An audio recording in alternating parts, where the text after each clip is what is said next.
This is Electric Universe Eyes, and today we're going to talk about the electromotive force, the invisible push that powers our world. Imagine a world where electricity never flows, no lights, no phones, no music. What makes those electrons start moving? That invisible push is called electromotive force.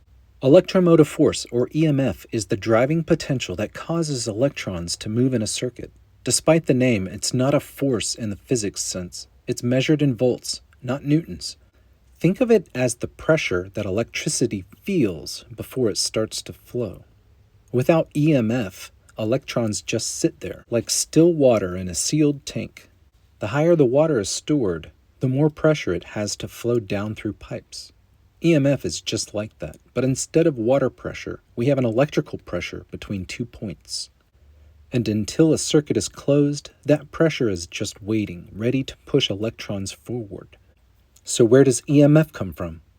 3 main sources. 1. Chemical. A battery converts chemical energy into electrical potential. 2. Magnetic induction. Generators create EMF when magnetic fields and coils move relative to each other. Faraday's law in action. 3. Light. Solar panels use photons to knock electrons loose, creating a voltage difference. Each one transforms stored or incoming energy into that electrical push. Faraday discovered that when you change the magnetic field around a wire, you create EMF.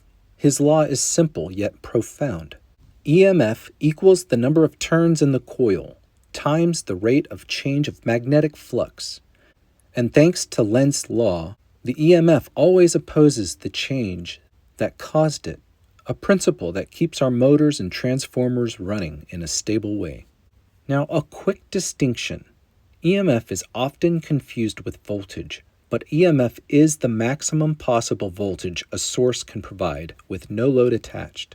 Voltage, on the other hand, is what you actually measure in a working circuit after losses and resistance take their share.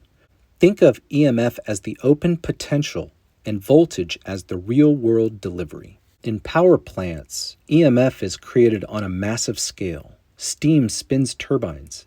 The turbines spin coils inside magnetic fields, and EMF appears instantly.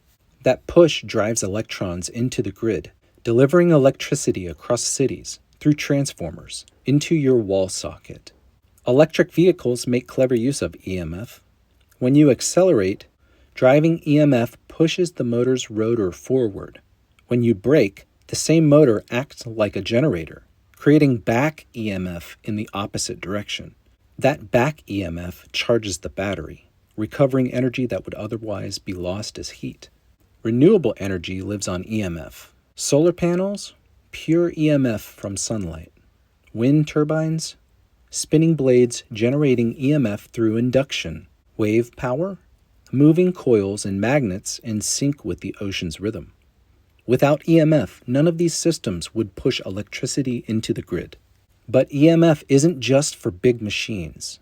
Everyday life is packed with it. The phone in your pocket, the laptop on your desk, even the clock on your wall. Microphones and guitar pickups, they generate tiny EMFs from sound vibrations in a magnetic field.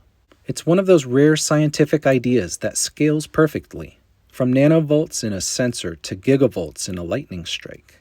Electromotive force is the spark that begins every electrical journey. It turns stored energy into motion, light, sound, and communication. From the smallest battery to the largest power grid, EMF is quietly, constantly, pushing electrons toward the future. Without it, the world would go dark. With it, we illuminate the universe.